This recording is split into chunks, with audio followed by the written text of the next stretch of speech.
عزیز طلبہ و طالبات، فروغ فاؤنڈیشن آن لائن اسکول کے ذریعے یکساں نصاب کے مطابق تعلیم حاصل کریں۔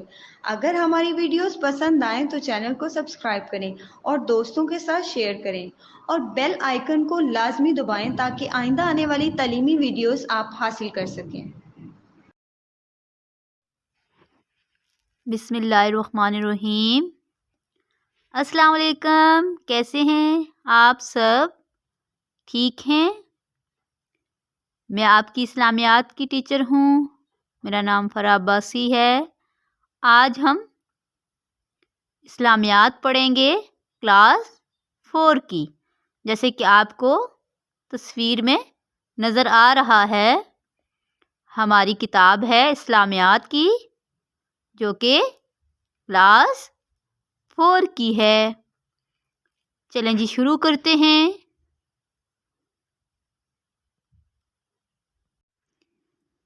اب دیکھیں کہ یہ آپ کے پاس جو میں نے آپ کو بک دکھائی ہے اسلامیات کی کلاس 4 کی، اس کا پیج نمبر 6 ہے۔ Page number 6۔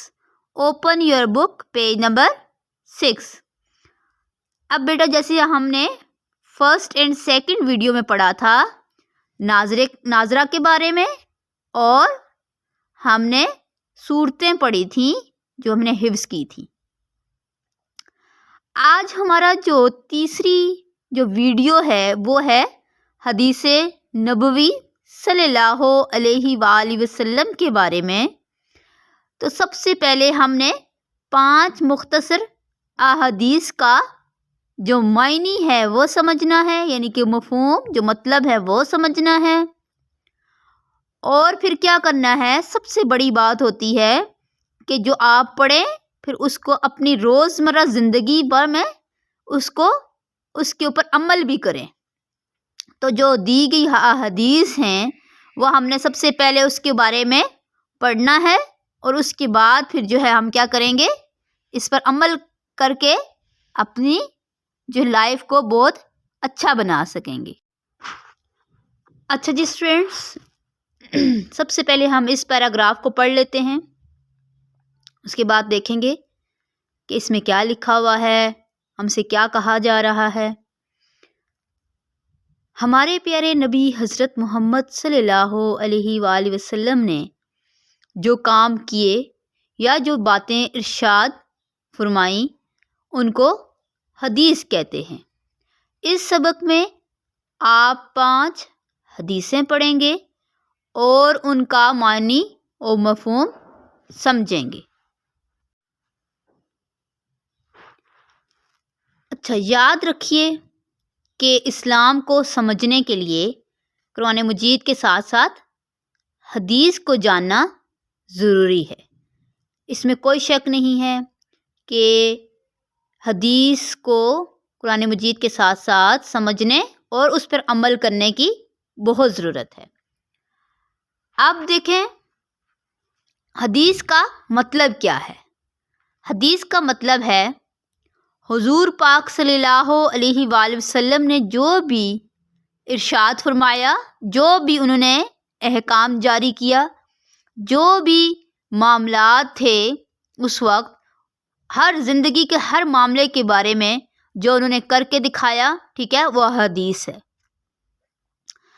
اب دیکھیں حضور پاک صلی اللہ علیہ وسلم کی سیرت کو جاننا، اس پر عمل کرنا اور اس کے مطابق زندگی گزارنا ہمارے لیے بے حد ضروری ہے، بے شک۔ اب دیکھیں ہم سب سے پہلے آتے ہیں پیارے نبی صلی اللہ علیہ وآلہ وسلم کی جانب، کہ آپ صلی اللہ علیہ وسلم نے جو کام کیے، ابھی میں نے آپ کو بتایا کہ جو کام کیے، جو باتیں ارشاد فرمائیں، جو باتیں کہیں، ان کو حدیث کہتے ہیں۔ سب سے پہلے ہمیں حدیث کے بارے میں جاننا بہت ضروری ہے، اور اس کے بعد یہاں پہ لکھا ہوا ہے حدیث نبوی، نبی پاک صلی اللہ علیہ وسلم کی حدیثیں، یعنی کہ جو باتیں، جو کام، جو احکام آپ صلی اللہ علیہ وسلم نے کر کے دکھائے، کہے، بولا جو آپ نے، وہ سب احادیث میں آتا ہے، ٹھیک ہے۔ اچھا، اب ان کا معنی اور مفہوم جاننا اس لیے ضروری ہے کہ یہ عربی زبان ہے، ٹھیک ہے، تو ہمیں ترجمہ پتہ ہوگا تو ہمیں پتہ چلے گا کہ اللہ تعالیٰ یا جو ہم قرآن پاک میں پڑھتے ہیں اللہ کیا کہہ رہے ہیں، اور حدیث میں حضور پاک صلی اللہ علیہ وآلہ وسلم کا کہنے کا کیا مقصد تھا، کیوں انہوں نے کہا یہ، ٹھیک ہے، کیا وجہ تھی، کیوں ضروری پیش آئی یہ بات ان کو لیے کہنا، ٹھیک ہے۔ سب سے پہلی حدیث ہے ملم یشکرن الناس یشکرن ملم یشکر الناس لم یشکر اللہ۔ اب دیکھیں یہاں پر ہے کہ ترجمہ، جو شخص لوگوں کا شکر ادا نہیں کرتا وہ اللہ تعالیٰ کا شکر بھی ادا نہیں کرتا۔ سب سے پہلے ہم پہلا والا جو پوائنٹ ہے، یعنی کہ جو شخص لوگوں کا شکر ادا نہیں کرتا، اس کے اوپر بات کریں گے تفصیل کے ساتھ، پھر ہمیں خود بخود سمجھ آ جائے گی کہ وہ حدیث میں رسول پاک صلی اللہ علیہ وسلم کیا کہنا چاہ رہے تھے، وہ اللہ تعالیٰ کا شکر بھی ادا نہیں کرتا، اس کا کیا مطلب ہے، یہ کیوں کہا گیا۔ چلیں جی پیارے بچوں، ہم یہ بات کرتے ہیں کہ جو شخص لوگوں کا شکر ادا نہیں کرتا، اب دیکھیں مثال کے طور پر کسی نے آپ کے ساتھ نیکی کی ہے تو میرا حق بنتا ہے کہ میں اس کو تھینکس بولوں، شکریہ ادا کروں، اس کا جزاک اللہ کہوں، ٹھیک ہے۔ جزاک اللہ کا مطلب ہے کہ اللہ تعالیٰ آپ کو اس کا اجر دے، ٹھیک ہے۔ تو اگلا بندہ بھی ضرور جو ہے وہ خوش ہوگا، اس کو بھی اچھا لگے گا، ٹھیک ہے۔ تو یہ ضرور کہنا چاہیے، بلکہ بے شک کوئی آپ کی ہیلپ اس طرح سے کرتا ہے کہ آپ کی کوئی چیز گر گئی ہے تو وہ آپ کو اٹھا کے دے دیتا ہے، پھر بھی آپ کو تھینکس بولنا ہے، ٹھیک ہے۔ یہ میں چھوٹا سا کام اس لیے بتا رہی ہوں کہ ہم نے یہ نہیں دیکھنا کہ کسی کا بہت بڑا ہمارے اوپر احسان ہے، کسی نے ہمیں بہت اچھی کوئی جو ہے وہ چیز دے دی ہے تو ہم اس کا شکر ادا کریں گے، نہیں۔ ہمارا کیا فرض بنتا ہے کہ بحیثیت انسان کہ ہم جو ہے چھوٹی سی بات پر بھی دوسرے کا شکر ادا کریں، ٹھیک ہے۔ اچھا، جس طرح مثال کے طور پر اب دیکھیں ہم پیرنٹس کا کیسے شکر ادا کر سکتے ہیں، اپنے بہن بھائی جو ہمارے بڑے بہن بھائی ہوتے ہیں، اب مثال کے طور پر ہماری پڑھائی میں وہ دیکھیں کتنا خرچہ کرتے ہیں، ہمیں ایک اچھی لائف دیتے ہیں۔ اب دیکھیں یہ آسان کام نہیں ہوتا، ٹھیک ہے۔ تو اگر ہم کسی اچھے موقع پر جب ہم پاس ہوتے ہیں یا کوئی ہماری بڑی اچیومنٹ ہوتی ہے تو اگر ہم اپنے پیرنٹس کو، اپنے بڑوں کو ایسا بولتے ہیں کہ آپ کی وجہ سے ہے، اس کا آپ کو کریڈٹ جاتا ہے، اس کے لیے آپ کا بہت بہت شکریہ، تو اب شکر ادا کرنے سے ہماری کوئی بھی کسی بھی چیز میں، ہماری میں کسی بھی شان میں کوئی کمی نہیں آتی، بلکہ یہ ہماری اخلاقیات شو کرتی ہے چیز۔ اب دیکھیں یہی ہماری، اب دیکھیں یہ جو اسلام ہے، ہم اسلام کی بات کرتے ہیں، حضور پاک صلی اللہ علیہ وسلم کی بات کرتے ہیں، تو یہ جو کیا ہے، یہ ہمارے لیے سکون ہے، ہمارے لیے اچھائی کا راستہ ہے، ہمارے لیے کیا ہے، دنیا میں بھی سکون ہے، آخرت میں بھی سکون ہے۔ اب دیکھیں اگر فار ایگزامپل ہمارے کوئی مدد کر رہا ہے ہم نے کبھی اس کا شکریہ ادا نہیں کیا، تو اس طرح سے کیا ہوگا کہ ہمیں لگے گا کہ اس کا اخلاق اتنا اچھا نہیں ہے۔ اور حضور پاک صلی اللہ علیہ وسلم کا کیا اخلاق کے بارے میں کہنا ہے کہ تم میں سے اچھا، سب سے اچھا وہ ہے جو اپنے گھر والوں کے ساتھ اچھا ہے، جس کا گھر والوں کے ساتھ اچھے کا مطلب یہ ہے کہ گھر والوں کے ساتھ اس کا اخلاق اچھا ہے، صرف گھر والوں کے ہی نہیں بلکہ اپنے اساتذہ کا، اپنے بڑوں کا، جو بھی آپ کا، اپنے باس کا، اپنے جو ہے وہ دادا یا دادی ہیں اگر آپ کے گھر میں تو ان کا، ٹھیک ہے، اپنے کسی بھی بڑے کا آپ شکر ادا کریں اگر وہ آپ کا چھوٹا سا بھی کام کرتے ہیں، ٹھیک ہے۔ اب کیا ہے، جب دیکھیں اب انسان جو ہے وہ دوسرے انسان کی کتنی سی مدد کر سکتا ہے، بالکل چلیں بہت کی تو کوئی بہت بڑا کام بھی کر سکتے، لیکن اب ساتھ ہی اللہ تعالیٰ کا شکر ادا کرنا کیوں ضروری ہے۔ اب دیکھیں سب سے مین چیز ہے کہ اللہ تعالیٰ نے ہمیں دیکھیں کتنی نعمتوں سے نوازا ہے، ہم بولتے ہیں، اب دیکھیں ایک زبان کا لوتھڑا ہے جو ہم دیکھیں جس طرح کی آواز چاہے نکالتے ہیں، ایسا ہی ہے نا، تو کتنی اچھی نعمت ہے۔ وہ کہتے ہیں نا اللہ تعالیٰ قرآن پاک میں ارشاد فرماتے ہیں فَبِأَيِّ آلَاءِ رَبِّكُمَا تُكَذِّبَانِ، کہ تم اللہ تعالیٰ کی کون کون سی نعمتوں کو جھٹلاؤ گے۔ اچھا جی، ہم بات کر رہے تھے کہ ہم نے کس طرح سے دوسروں کا شکریہ ادا کرنا ہے۔ اچھا، پہلے پوائنٹ میں حضور پاک صلی اللہ علیہ وآلہ وسلم کا کہنے کا مقصد یہ ہے کہ جو شخص لوگوں کا شکر ادا نہیں کرتا، حالانکہ اگر ہم دیکھیں تو اللہ تعالیٰ کی نعمتیں انسان کے اوپر بے شمار ہیں، تو انسان زیادہ جو ہے وہ اگر وہ شکر ادا کرنا چاہے تو وہ کر سکتا ہے، اور اگر وہ انسان کوئی بھی ہے تو وہ اللہ تعالیٰ کی نعمتوں کا شمار نہیں کر سکتا۔ بنسبت کسی شخص کا اگر ہم دیکھیں تو ہم شمار کر سکتے ہیں کہ فلاں بندے نے ہمارے یہ کام کیا ہے، ٹھیک ہے۔ تو اگر ہم اتنے چھوٹے سے کسی کی جو ہے اچھائی کے بارے میں جو ہے وہ اس کو شکر ادا نہیں کرتے، اس کا شکریہ ادا نہیں بولتے، تو کیا ہم اللہ تعالیٰ کو شکر ادا کرتے ہیں؟ ٹھیک ہے، تو وہ شخص جو لوگوں کا شکر ادا نہیں کرتا وہ اللہ تعالیٰ کا بھی شکر ادا نہیں کر سکتا۔ اب قرآن پاک میں اللہ تعالیٰ کیا کہتے ہیں کہ تم اپنے رب کی کون کون سی نعمت کو جھٹلاؤ گے؟ بے شک اس میں کوئی شک نہیں ہے کہ اللہ تعالیٰ کی نعمتیں بے شمار ہیں، جن کا انسان کبھی تصور بھی نہیں کر سکتا، کہ اگر وہ گننے بیٹھ جائے تو وہ شمار بھی نہیں کر سکتا۔ تو اس طرح سے وہ حضور پاک صلی اللہ علیہ وسلم کیا کہہ رہے ہیں یہاں پر کہ سب سے پہلے کسی شخص کا شکریہ ادا کرنا سیکھیں، پھر آپ کو آسانی ہوگی اور پھر آپ ایزیلی جو ہے وہ اللہ تعالیٰ کا بھی شکر ادا کر سکیں گے، ٹھیک ہے۔ اب دیکھیں شکر ادا کرنے سے کیا ہوگا کہ اللہ تعالیٰ آپ کو اور دے گا اور نوازے گا۔ شکر ادا کرنے سے کبھی بھی کوئی کسی چیز میں کمی پیشی نہیں ہوگی۔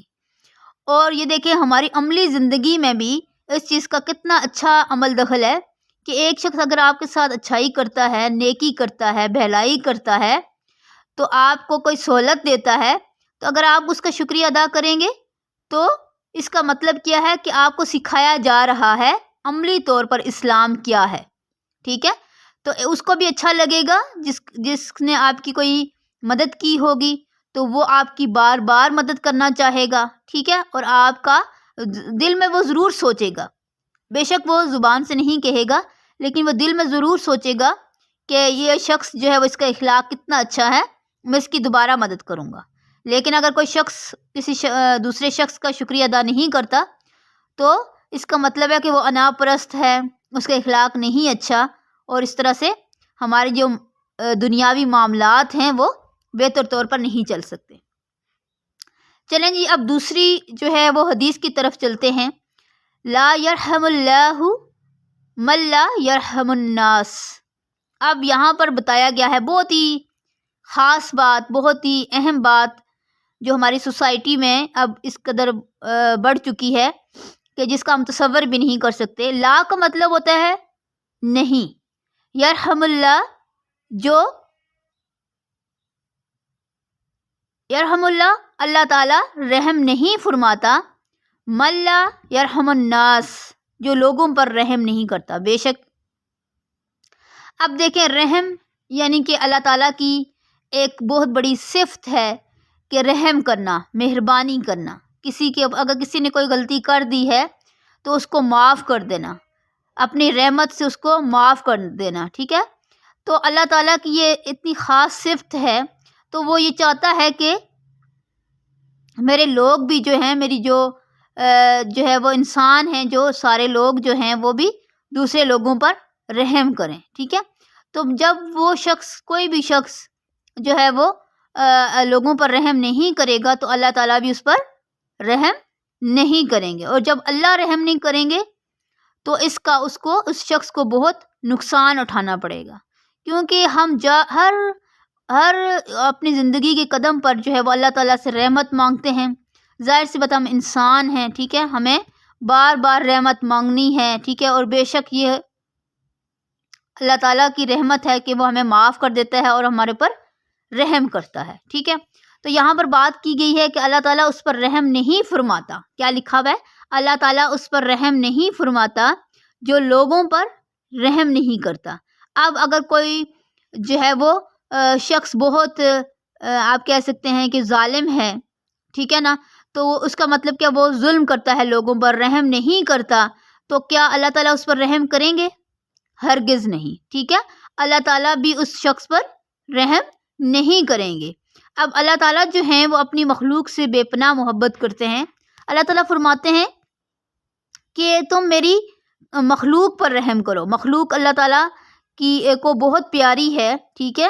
تو اگر اللہ تعالیٰ کہتے ہیں کہ اگر تم میں سے کوئی بھی میری مخلوق پر رحم نہیں کرے گا تو میں بھی اس پر رحم نہیں کروں گا.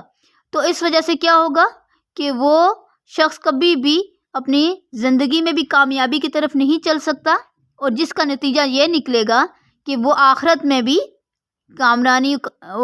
کامیابی حاصل نہیں کر سکے گا. اب دوبارہ سے بات کرتے ہیں کہ اب دیکھیں ہمیں یہ سوچنا چاہیے کہ اگر ہم سے کوئی غلطی ہو جاتی ہے تو ہم بھی رحمت کے طلبگار ہوتے ہیں, معافی کے طلبگار ہوتے ہیں. تو اسی طرح سے دوسرے لوگ جن سے غلطی ہو جاتی ہے, کوتاہی ہو جاتی ہے, تو وہ بھی رحمت کے طلبگار ہوتے ہیں. تو ہمیں اس چیز کا بھی خیال رکھتے ہوئے کہ اگر ہم سے غلطی ہو گئی ہے تو ہم چاہتے ہیں کہ ہمیں معاف کر دیا جائے, اسی طرح سے دوسرے لوگ بھی ضرور چاہیں گے کہ ہمیں معاف کر دیا جائے, ٹھیک ہے. تو یہ چیز ہے کہ ہماری عملی زندگی میں بھی کس قدر یہ ہے جو ہے وہ اس کی ضرورت ہے کہ ہم لوگوں پر رحم کریں تاکہ ہم پر بھی اللہ تعالیٰ رحم فرمائے. اچھا جی, آپ دیکھیں یہاں پہ لکھا ہوا ہے صحیح بخاری حدیث نمبر 7376 اس کا نمبر ہے, جو آپ جا کے دیکھ سکتے ہیں کہ صحیح بخاری کی حدیث کا یہ نمبر ہے جو آپ کو ضرور صحیح بخاری کی بک میں ملے گا, ٹھیک ہے. اوپر والی جو ہماری پہلی حدیث تھی وہ ہے جامع ترمذی, ٹھیک ہے, حدیث نمبر 1955 ہے, ٹھیک ہے. تو یہ جو ہے آپ دونوں حدیث جو ہے وہ انہی بکس میں جا کر دیکھ سکتے ہیں. اگلی جو ہماری حدیث ہے, حدیث کا کیا معنی میں نے بتایا تھا؟ شاباش, آپ بتائیں. بالکل ٹھیک. حدیث کا مطلب ہے کہ جو باتیں آپ صلی اللہ علیہ وآلہ وسلم نے کہیں, جو کام کر کے دکھائے, ان کو ہم حدیث کہتے ہیں, ٹھیک ہے. پہلی حدیث میں ہم نے کیا پڑھا تھا؟ پہلی حدیث میں ہم نے شکر ادا کرنے کے بارے میں پڑھا تھا, جو ہم نے اپنے والدین کا, اپنے اساتذہ کا, اپنے بڑے بہن بھائیوں کا, اپنے پیرنٹس کا, اپنے جتنے بھی ہمارے معاملات ہیں, ہمارے ساتھ منسلک لوگ ہیں, ان سب کا شکر ادا کرنا ہے. اس سے کیا ہوگا کہ اللہ تعالیٰ بھی ہم سے خوش ہوگا, اور اللہ تعالیٰ کہتا ہے کہ جو شخص لوگوں کا شکر ادا نہیں کرتا وہ میرا شکر ادا کیسے کرے گا, ٹھیک ہے. تو ہم جو ہے وہ اگر اپنی عادت بنائیں گے لوگوں کا شکر ادا کرنے کا, تو پھر ہم اللہ کا بھی شکر ادا کر سکیں گے. اچھا, اب دوسری حدیث میں ہمیں بتایا گیا ہے رحم کے بارے میں, یعنی کہ ہم نے اگر کسی سے غلطی کوتاہی ہو گئی ہے تو ہم نے اس کو معاف کر دینا ہے, اس پر رحم کرنا ہے. معاف کر کے انسان کیا کرتا ہے؟ اس پر اپنا رحم کرتا ہے, یعنی کہ وہ یہ ثابت کرتا ہے کہ میں رحم کرنے والا ہوں, ٹھیک ہے. تو اگر ہم رحم نہیں کریں گے تو اللہ تعالیٰ بھی ہم پر رحم نہیں فرمائے گا, جس وجہ سے کیا ہوگا, ہماری دنیا اور آخرت دونوں جو ہیں وہ کامیابی سے نہیں گزریں گی, ٹھیک ہے. اچھا, اگلی جو ہماری حدیث ہے وہ ہے لا يدخل الجنت قطاتن, ٹھیک ہے. قطاتن کا مطلب ہوتا ہے ہرگز نہیں جائے گا, لا نہیں, يدخل داخل کیا جائے گا, جنت میں, ٹھیک ہے. اچھا, اب قطاتن یعنی کہ ہم اس کا ترجمہ پڑھیں گے کہ چغل خور جو ہے وہ جنت میں داخل نہیں کیا جائے گا. اب چغل خور کون ہوتا ہے؟ چغلی کیا چیز ہوتی ہے؟ چغلی یہ ہوتی ہے, اب دیکھیں ہر ایک انسان سے جو ہے وہ غلطی کوتاہی ہو جاتی ہے, برائی ہو جاتی ہے, تو اس کا ہرگز مطلب یہ نہیں ہے کہ آپ اس کی پیٹھ پیچھے جو ہے وہ برائی کریں, کہ آپ کسی دوسرے سے جا کے کہیں کہ اس نے یہ بات.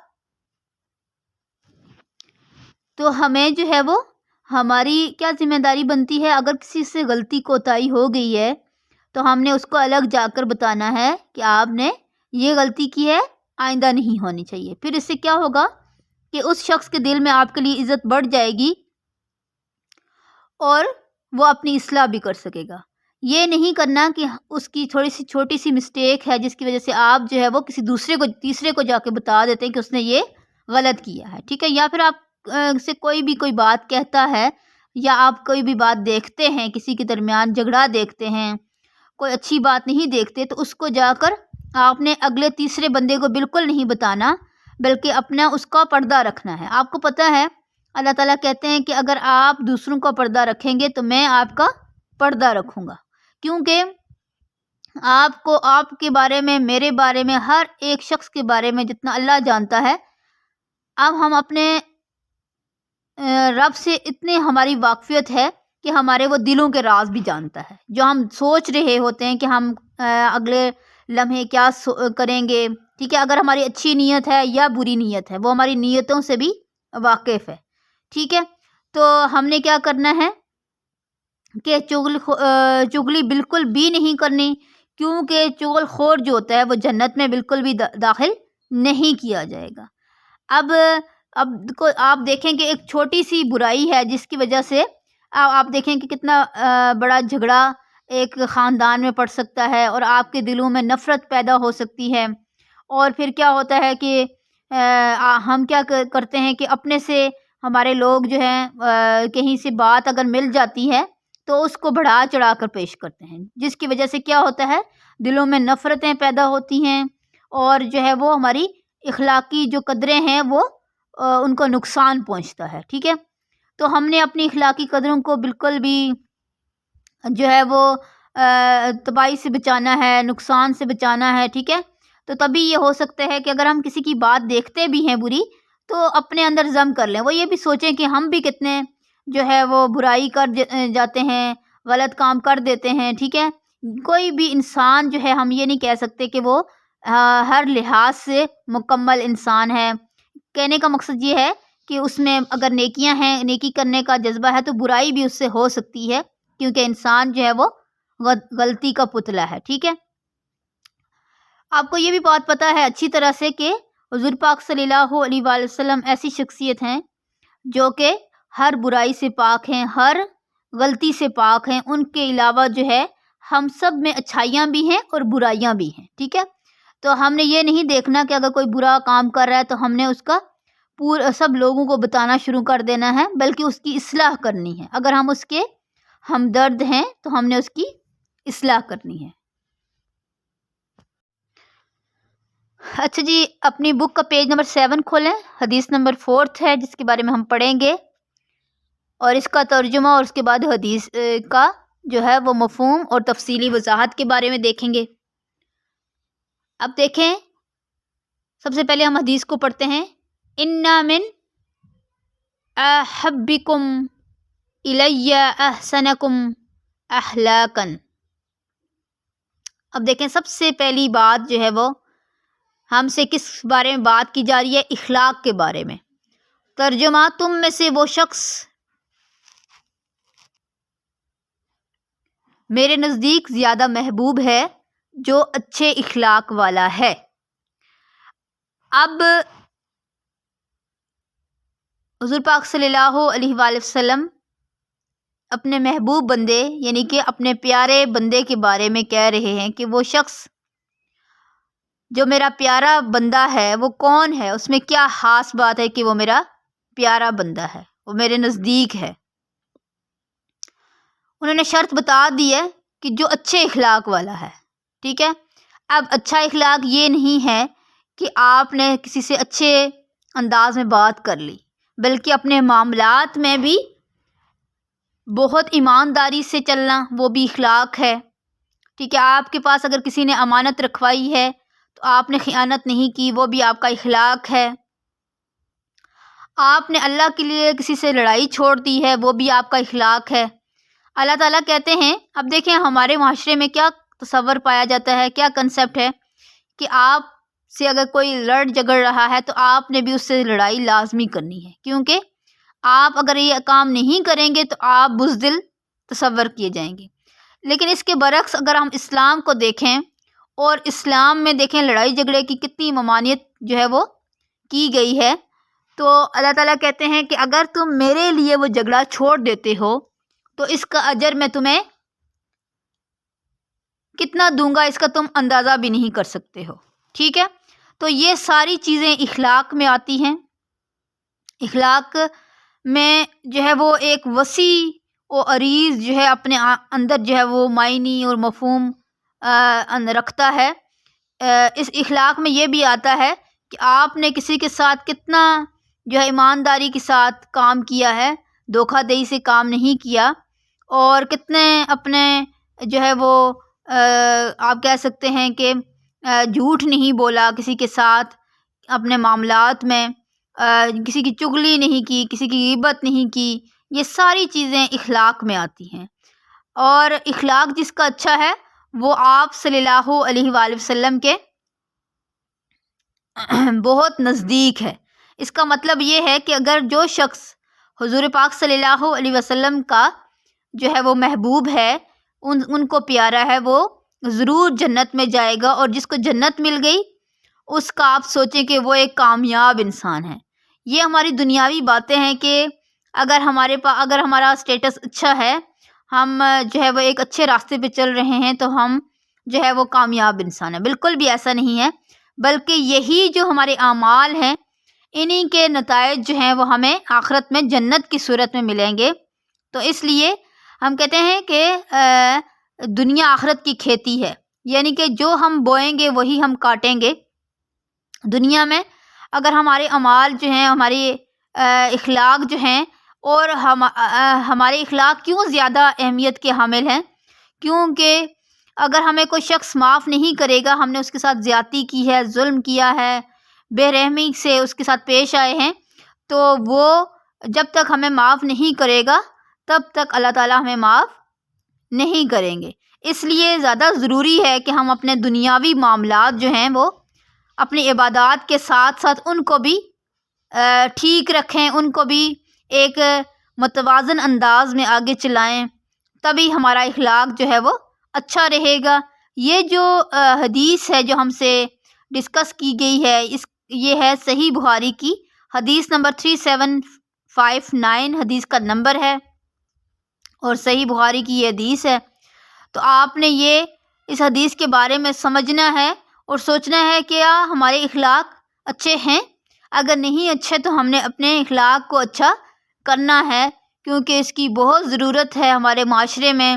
ہم ایک اچھا معاشرہ تبھی تشکیل دے سکتے ہیں جب ہمارے اخلاق اچھے ہوں گے، ہمارے معاملات اچھے ہوں گے. ہمیں اگر کسی نے کوئی چیز ادھار دی ہے تو ہم نے اس کو وقت پر واپس کی ہے. ہم نے اگر کسی کی پوچھے بغیر کوئی چیز اگر کسی کو نہیں پسند تو یہ بھی اخلاق ہے. ہم نے کسی کا دل نہیں دکھایا، یہ بھی اخلاق ہے. ہر چھوٹی سے چھوٹی چیز، اگر ہم نے راستے میں چلتے ہوئے کوئی کانٹا جو ہے وہ ہٹا دیا ہے تو یہ بھی نیکی ہے اور یہ بھی اخلاق کے زمرے میں آتی ہے. ٹھیک ہے، امید ہے کہ آپ کو بہت اچھا سمجھ آ گیا ہوگا، اور انشاءاللہ آپ اس کو یاد کریں گے اور اس کو اپنی عملی زندگی میں، ہم نے جو پڑھا ہے اس کو اپنی عملی زندگی میں ضرور لے کر آنا ہے، تبھی ہمارے علم کا ہمیں فائدہ ہے. اگر ہم اپنی عملی زندگی میں نہیں لے کر آئیں گے، شکر ادا کرنا، لوگوں پر رحم کرنا، چغل خوری سے اجتناب کرنا یعنی کہ بچنا، اور اخلاق اپنے اچھے بنانا. ٹھیک ہے، یہ ہم نے آج اپنے معاملات کے بارے میں پڑھا ہے، اور ہم نے اس کو ضرور جو ہے وہ اچھا بنانا ہے. ٹھیک ہے، امید ہے کہ ہم سب جو ہے ان خوبصورت جو ہے وہ باتوں پر عمل کریں گے اور اپنی زندگی کو بھی اور آخرت کو بھی سنواریں گے. انشاءاللہ اگلی چوتھی ویڈیو کے ساتھ ملیں گے. تب تک اپنا بہت خیال رکھیے گا. اللہ حافظ.